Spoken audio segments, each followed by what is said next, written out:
Welcome to a story that will shake your heart, open your eyes, and change the way you see success forever. This is not a story about money.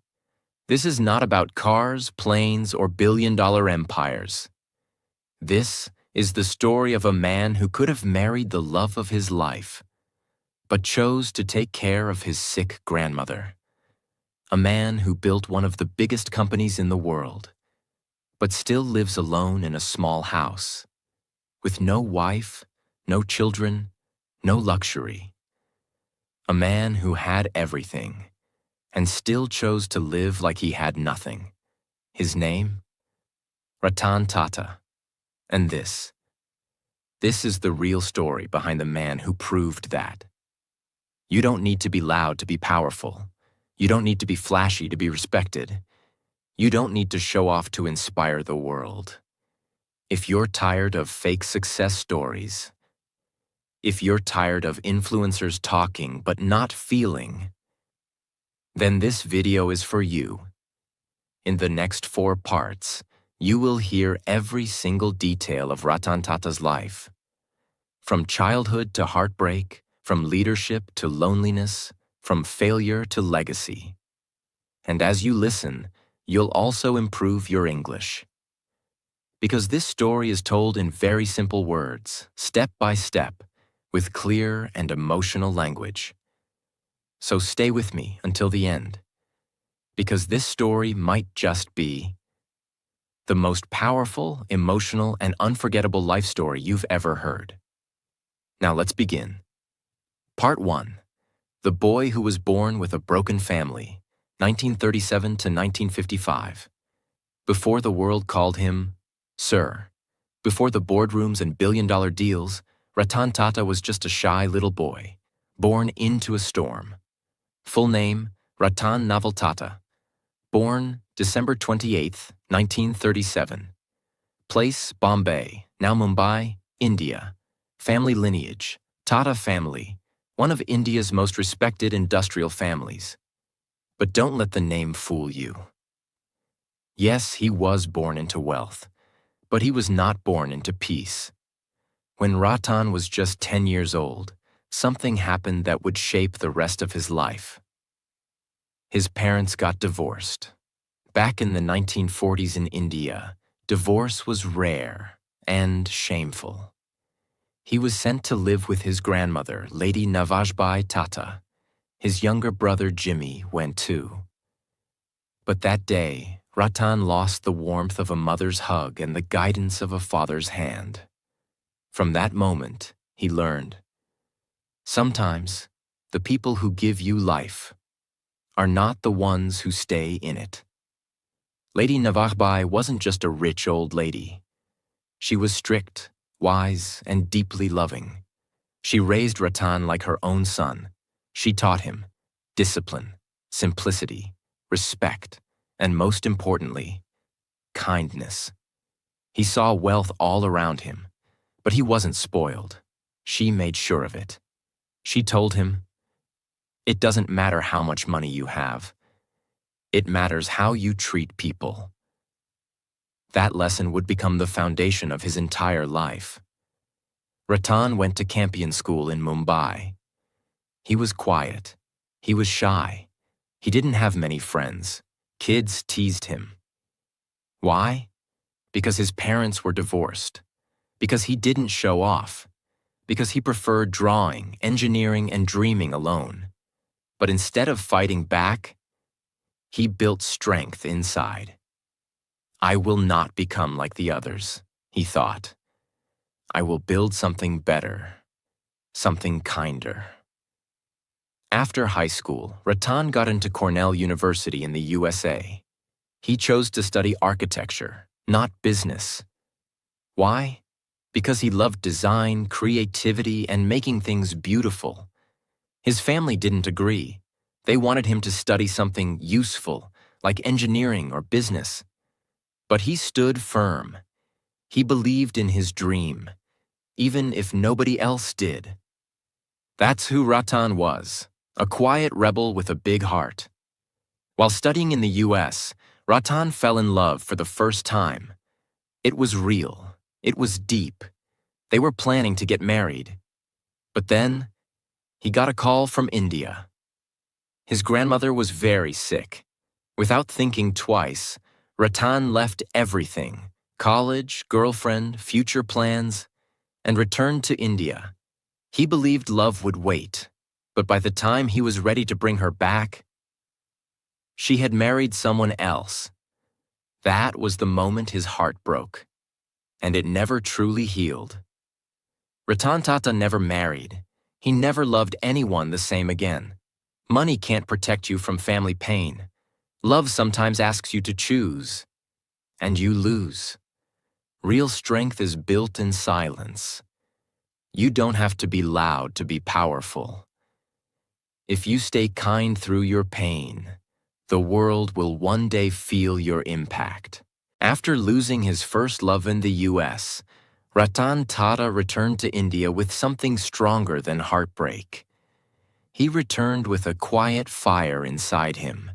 He had just finished his bachelor's in architecture from Cornell University, and later, he completed an advanced management program at Harvard Business School, a course that would later help him lead one of the largest companies in the world. But back then, nobody thought he was CEO material. In fact, when he came back, people looked at him and whispered, "He's just a rich kid with an easy life. He's not tough enough to lead. He's too soft, too gentle, too emotional." They were wrong, but he didn't fight them with words. He decided to answer them with work. He didn't walk into an air-conditioned office. He didn't sit on a leather chair with coffee and meetings. No, Ratan Tata started at the bottom. In 1962, he joined Tata Steel in Jamshedpur, not as a director, not as a manager, but as a blue-collar worker. He worked on the factory floor. He handled furnaces, sweat, dirt, and machines. He wore a helmet, not a suit. He ate with workers, not executives. He wanted to learn the business from the ground up. That's who he was, a man who never wanted shortcuts. He worked day and night, learning every little detail about steel production, labor management, safety protocols, worker problems, factory operations, and all the while, others mocked him. Why is a Tata working in the heat like a laborer? But Ratan didn't explain himself. He was busy preparing for a battle nobody else could see. In the 1970s and 1980s, Ratan tried to bring new ideas to the Tata companies. He wanted to modernize them, introduce better designs, new thinking, fresh strategies. But the old leaders of the Tata Group, especially in the individual companies, didn't like him. They saw him as a kid interfering in their work. They didn't want change. They didn't want his suggestions. And they definitely didn't want him as a future chairman. Many senior executives openly said, "He will destroy the group if he takes over. He's not J.R.D. Tata. He's not a visionary." Even some board members rejected his plans, blocked his proposals, and told him to stay quiet. But here's what Ratan did. He didn't fight. He didn't shout. He didn't quit. He observed, learned, waited, prepared. Like a tiger in the shadows, he watched the problems building. Like a monk in silence, he worked on his knowledge and understanding. Years passed, and then the moment came. J.R.D. Tata was a legend. He led the Tata Group for decades. He started Air India. He was the face of Indian industry.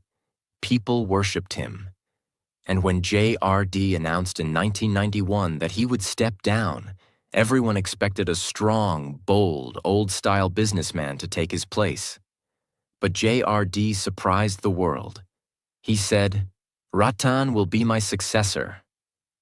The board was shocked. Some were angry. Others refused to believe it. How could Ratan, the quiet, soft, untested man, lead an empire of 90 companies, tens of thousands of employees, and billions of dollars. But JRD believed in something others didn't see. Ratan has honesty, humility, and heart. He has the courage to be kind in a cruel world, and that is the rarest leadership of all. And just like that, in 1991, Ratan Tata became the chairman of Tata Sons, the holding company of the entire Tata Group. But his real test was just beginning, because the Tata Empire was a mess. When Ratan became chairman, the Tata Group was not one united company. It was like a broken house with 90 rooms, each room doing its own thing. Each Tata company, Tata Steel, Tata Tea, Tata Motors, Tata Chemicals, etc., had its own bosses, own goals, and no unity. There was no shared vision, no brand identity, no common strategy, no global focus. And worst of all, many companies were losing money. India had just opened its economy to global competition. Foreign companies were entering, and the Tata companies were old, slow, and under pressure. Ratan was stepping into a battlefield, and almost every single powerful businessman in India believed he will fail. Even people inside Tata said, "We will not follow him." But Ratan didn't beg. He didn't fire people recklessly. He didn't make grand speeches. He began with one question: what does Tata mean to the world? And from there, he started a silent revolution. The first moves: restructure, reunite, rebuild. Step 1. Bring all Tata companies under one vision. He started bringing unity. One logo, the Tata T1 mission: trust, quality, simplicity. One direction, global leadership. Step 2. Cut the dead weight. He closed down loss-making units. He retired old leaders who refused to change. He focused on innovation, technology, and design. Step 3. Take bold bets. He launched Tata Indica, India's first homegrown car. Tata Consultancy Services, now one of the biggest IT companies. Rebranding of Tata Steel for international expansion. Step 4. Train leaders with values. He didn't just want managers. He wanted servant leaders, people who put ethics before ego, and slowly, quietly, powerfully, the empire began to rise. Part 2. The car that failed. The deal that shocked the world, 1998 to 2009. In the 1990s, India's roads were ruled by foreign cars and old models. Most people drove Maruti, Ambassador, or imported cars. There was no car that truly said, "This is made by India." But Ratan Tata had a vision. He wanted to create the first car built completely in India by Indian engineers in an Indian factory. With Indian pride. A car that middle-class families could afford. A car that wasn't just a machine, but a symbol of self-respect. "Why can't we build our own car?" he asked his team. "Why should we always depend on others?" Everyone said, "It's impossible. We don't have the technology. We will lose millions of dollars." But Ratan didn't back down. He believed in India. He believed in his people. And in 1998, after years of research, sweat, and silent struggle, Ratan Tata launched his dream, Tata Indica. It was the first truly Indian car, and for the first few days, the country was excited. Showrooms were full. Pre-orders were huge. Everyone wanted to support a made-in-India car. But then, the nightmare began. Just months after launch, reports came in. The car had performance issues. Mileage was not as good as promised. People were unhappy. Sales dropped. Showrooms became empty. And the same media that once praised Ratan now attacked him without mercy. Headlines read, "Tata's big flop. The car that shouldn't have been made. Ratan Tata's biggest mistake." And worst of all, people laughed. Big business tycoons, foreign companies, investors, they all mocked him. See, we told you he's not a real leader. He doesn't understand the market. He should resign. It was a storm, a dark, heavy storm of public failure. And then came the most painful moment. In 1999, Ratan Tata was advised by his board to sell the Tata Motors passenger car division, the same division that built the Indica. The loss was massive. The embarrassment was worse. It was personal. Ratan finally agreed, and with a heavy heart, he flew to Detroit, the home of America's auto giants, to meet Ford Motor Company. He sat across the table from Ford's chairman, hoping to sell his car business. But instead of respect, he was insulted. A Ford executive looked him in the eye and said, "You don't know anything about cars. Why did you even try to build one? If you give us this company, we'll do you a favor by buying it." Ratan listened silently. No reply, no anger, no emotion. He got up and walked away. He didn't sell Tata Motors. He didn't forget those words, and he didn't give up on his dream. Instead, he returned to India and said, "They will regret this." Ratan didn't waste a single day. He sat with engineers, studied every complaint, fixed the design, improved performance, and launched Indica 5.2, a much better version. This time, it worked. Sales increased. People started trusting the car again. And slowly, Tata Motors became a respected brand. But Ratan was not done. He wanted to prove something more. Fast forward to 2008. Ford, the same company that insulted him, was now in deep financial trouble. Their luxury brands, Jaguar and Land Rover, were losing money. They wanted to sell. And guess who came to the table? Ratan Tata, the same man they once humiliated. Ford executives now welcomed him with folded hands. In March 2008, Tata Group bought Jaguar and Land Rover from Ford for $2.3 billion. That's right, the man who was once told, "You don't know anything about cars," now owned two of the most iconic car brands in the world.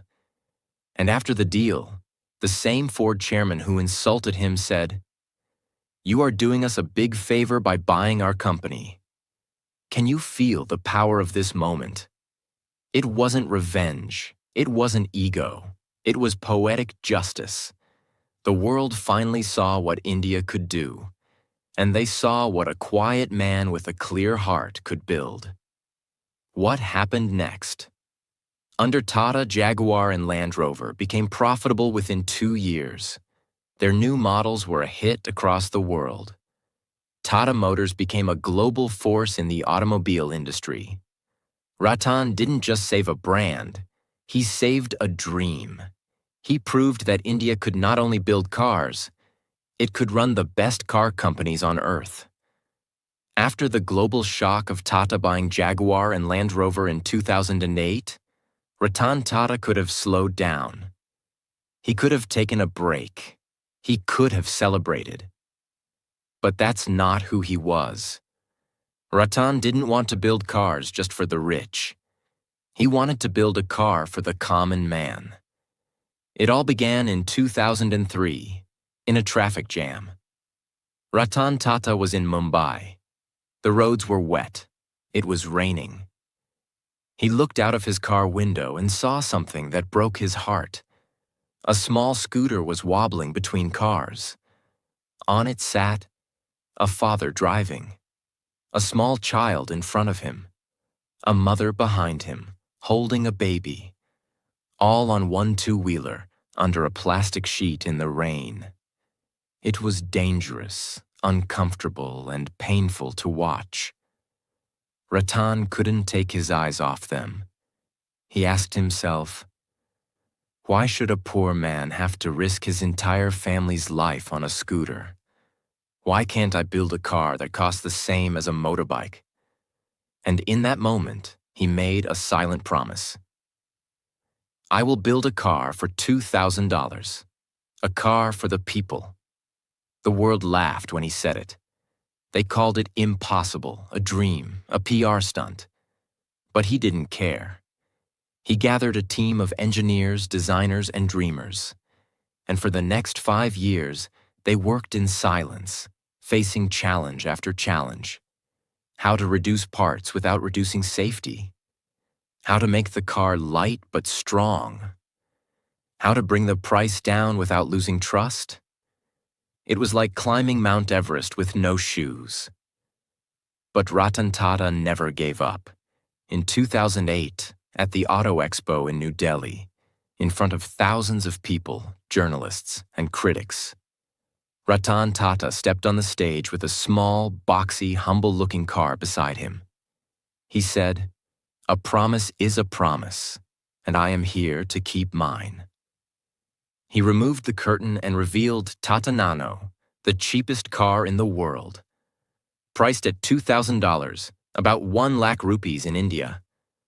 The crowd erupted. People couldn't believe it. India was proud. The world was shocked. Headlines screamed, "India's people's car has arrived." Tata breaks price barrier. The revolution on 4 wheels. But just as the celebrations began, the storm arrived.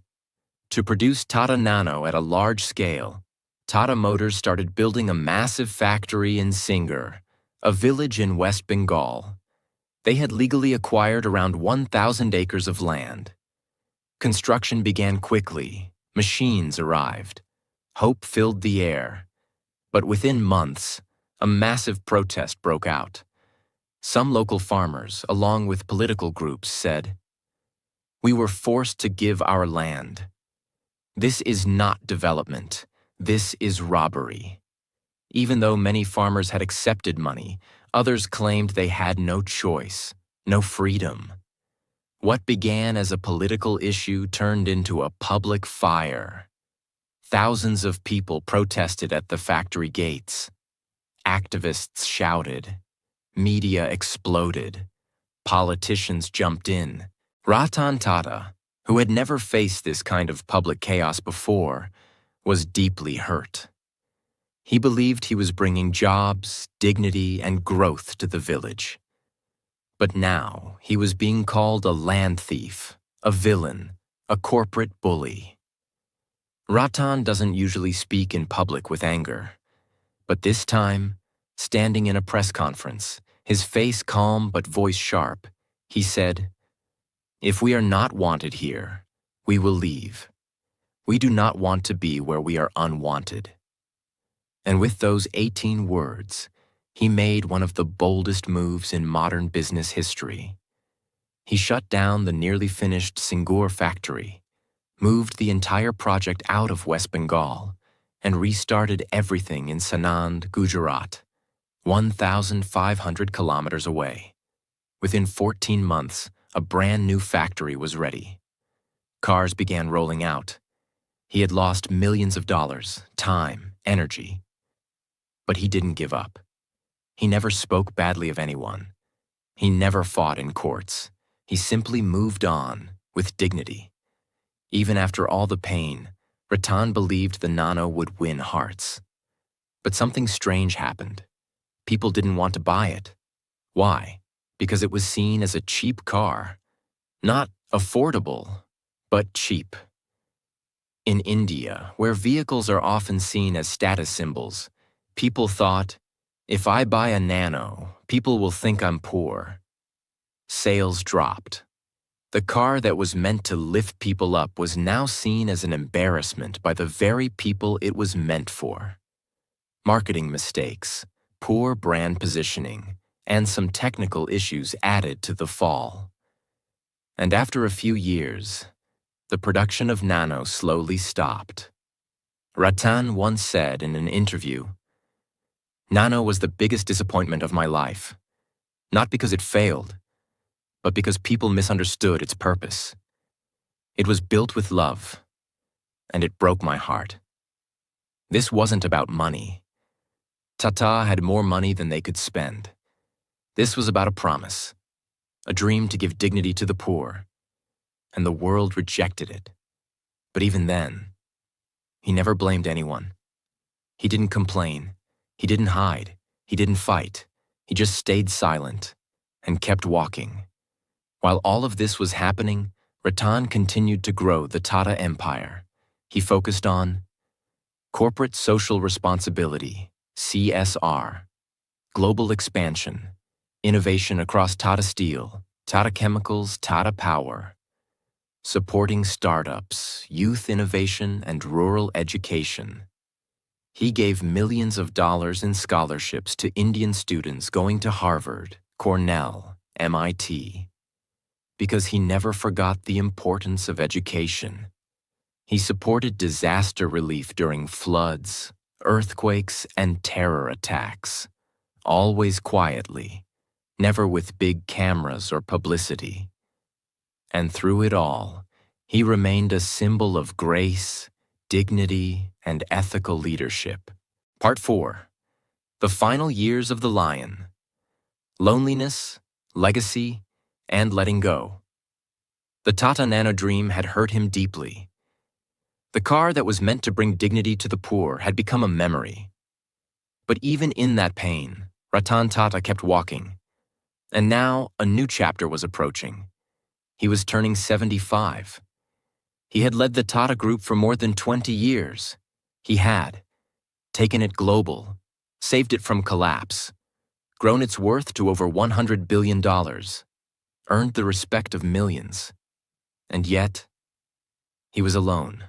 No wife, no children, no big personal estate, just one man in one apartment, with one dream still left: to leave behind something bigger than himself. Most CEOs dream of staying in power forever, but not Ratan. He believed true leadership is knowing when to leave. But it wasn't that easy. The Tata Group had grown so huge, with more than 100 companies, thousands of employees, and billions of dollars in business, that choosing the next leader became one of the most difficult and painful decisions of his life. He had to find someone who was honest, brave, modern, but also humble, disciplined, and ethical. Someone who could carry the weight of the Tata name. The Tata Trusts, which owns 66% of Tata Sons, the parent company, formed a committee to help Ratan find a successor. After months of thinking, interviews, and private discussions, they chose Cyrus Mistry, the son of construction tycoon Palonji Mistry. He was young, sharp, and had experience in managing big companies. So in December 2012, Ratan Tata stepped down. He quietly left the chairman's office, with no grand farewell, no red carpet, just a silent walk down the corridor. One final look at the empire he built with pain and love, and he was gone. No ego, no drama, just quiet dignity. But the peace didn't last. In 2016, just 4 years after his retirement, everything exploded. The Tata Sons board suddenly announced that Cyrus Mistry was removed as chairman. The reason? Conflicts in vision, differences in leadership style. Some reports said he was moving away from Tata's values. Others said it was personal politics. Cyrus Mistry pushed back. He went to court. The entire Tata brand was dragged into public legal battles.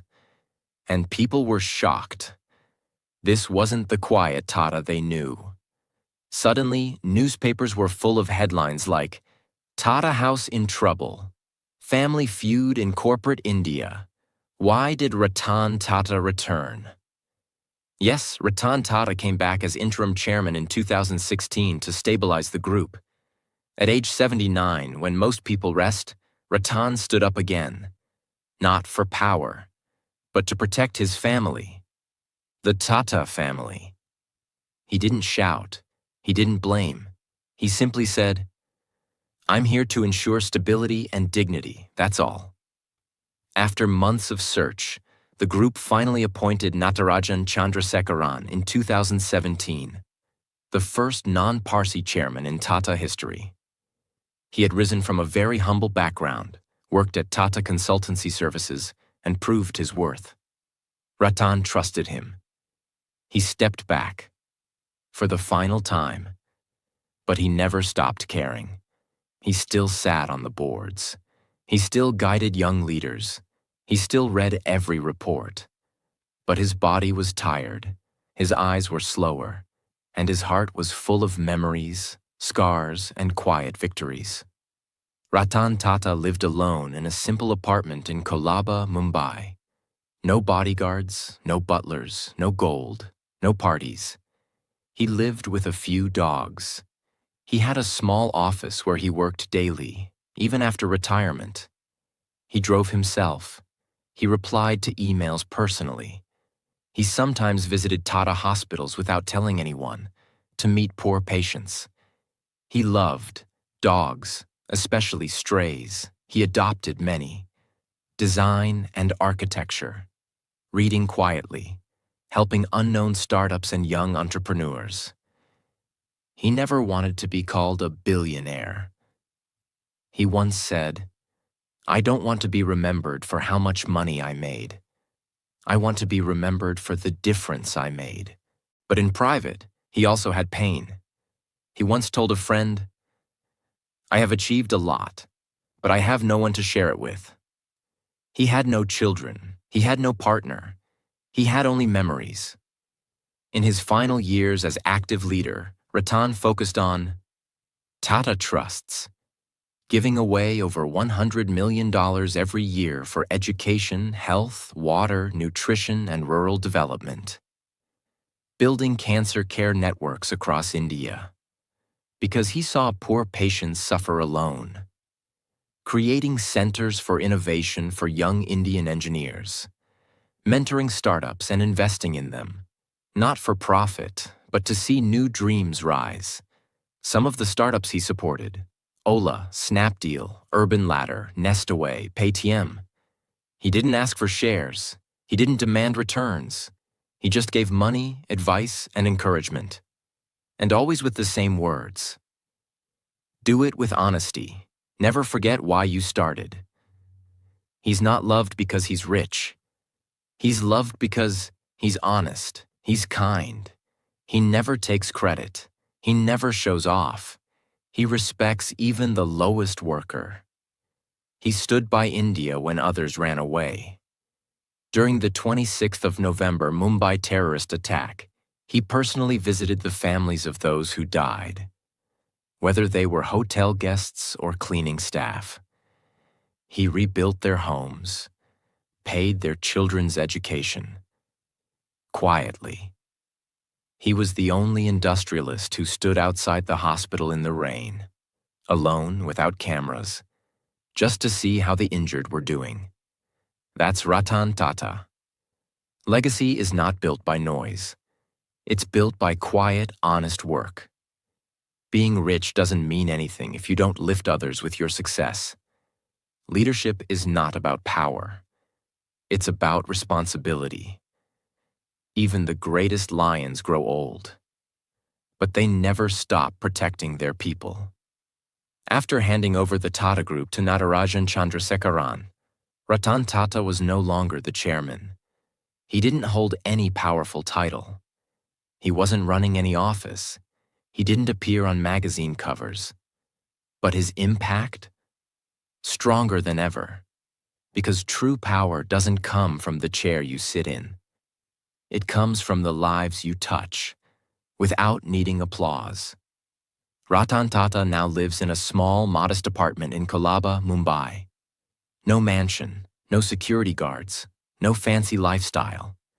He wakes up early, feeds his dogs, sometimes drives his own car, and spends most of his time doing things that bring peace to his soul, not power to his name. Every day he visits Tata Trust's office, reads letters from common people, writes personal replies, supports new ideas from youth, donates to causes without ever announcing it. His staff says, he never shouts, he never shows anger, even when people betray him. He just goes quiet. In a world where leaders crave cameras, Ratan Tata found peace in disappearing from the spotlight. But the light he left behind? It only grew brighter. Behind the success, the fame, the love from millions, there is a silence that lives with him. He never married. He never had children. He spends most of his nights alone. He once said in an interview, "There are days when I wish I had someone beside me at the dinner table. But I also believe my life was meant for something else." He still remembers the woman he almost married in Los Angeles, the one he lost because of duty, family, and fate. He never tried again.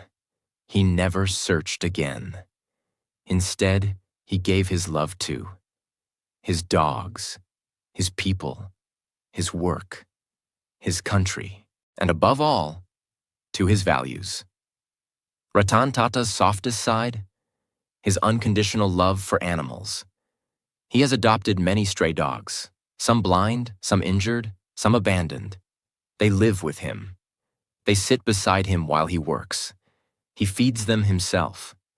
In fact, the Tata headquarters in Mumbai has a special space where stray dogs live peacefully, because Ratan insisted on it. He once said, "Animals don't pretend. They don't cheat. They just love you. And that's rare in this world." In a world filled with false friends, Ratan found loyalty in paws and eyes that couldn't speak. Though he never wanted awards, the world couldn't ignore him. He has received Padma Bhushan, 2000, Padma Vibhushan, 2008, Knight Grand Cross of the British Empire, Carnegie Medal of Philanthropy, honorary doctorates from top universities like Harvard and Cornell, named in Time magazine's 100 most influential people. But do you know his response? "These are not mine. These belong to the people who trusted me." He never kept trophies in his house. He never framed his achievements, because what mattered to him were the lives he touched, not the lists he entered. Even after retirement, Ratan Tata kept working behind the scenes on Tata Cancer Care, building over 60 cancer care centers across India, for poor families who couldn't afford treatment, free food, transport, shelter for patients, rural water projects, bringing clean water to over 2,000 villages, creating rainwater harvesting systems, training villagers to manage their own water, education programs, full scholarships to poor children for global universities, free digital learning programs in rural India, startup mentorship, investing in small ideas, big dreams, funding young minds who had no investors, never asking for returns. He said, "My dream is not to build a company. My dream is to build a country where kindness is not rare." Here are some quotes that show his soul. "Don't just build businesses. Build lives. Walk with the weak so they don't feel left behind. Ups and downs in life are very important. They make you stronger. I don't believe in taking right decisions. I take decisions, and then make them right. Be humble. You are not the universe. You are a part of it." To the world, Ratan Tata is a billionaire who chose simplicity, a giant who never stepped on others, a visionary who never forgot his roots, a leader who never raised his voice, but always raised others, a man who could have lived in gold, but chose to walk on stone. To India, he is not just a businessman. He is a father figure, a moral compass, and a silent soldier of values. To the poor, he is hope. To animals, he is home.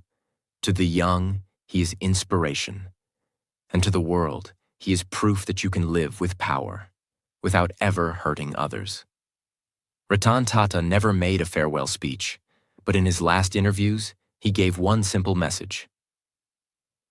Do what is right, not what is easy. And remember, people will forget your money, but they will never forget how you made them feel. He wanted young people to dream with purpose, earn with honesty, lead with kindness. Never forget their country, family, and humanity. He often said, I was born rich, yes, but I wanted to die useful. Success without values is failure. True greatness is invisible. You don't need to be loud to be heard. You don't need to win over people. Just win over your conscience. You don't need millions of followers, just a clean heart. Ratan Tata's final goodbye. A tribute. On October 9th, 2024, the world lost not just a businessman, but a man who had quietly become a symbol of honesty, humility, and humanity.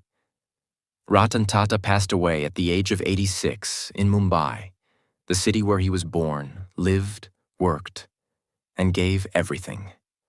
He died the way he lived, peacefully, silently, and without asking for attention.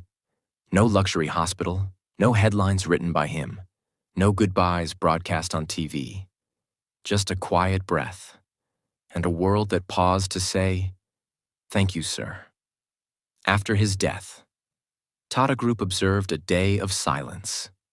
Tributes poured in from presidents, prime ministers, CEOs, workers, and students. His entire $460 million, 3,800 crore rupees, personal estate was gifted to Tata Charitable Trusts, just as he had promised. The dogs he rescued were cared for in his name. The hospitals he built now have his name on their walls, but not for ego, for memory. The man who could have taken everything chose to leave it all behind. He didn't die rich. He died useful. Before he passed, Ratan Tata left behind one simple message for the future generation. Always do the right thing, even if no one sees you. Help people, even if they can never repay you. Live with honesty. Lead with love. And when you die, make sure the world becomes a little better because you were here. Let that message live in your heart forever. If this story moved you, if you felt something real in your heart today, then don't let it fade. Live like Ratan Tata. Lead with purpose. Stay humble. And never stop helping others. Subscribe to this channel if you want more powerful, life-changing stories like this. Stories that don't just teach English, but teach you how to live. Thank you for watching. God bless your journey.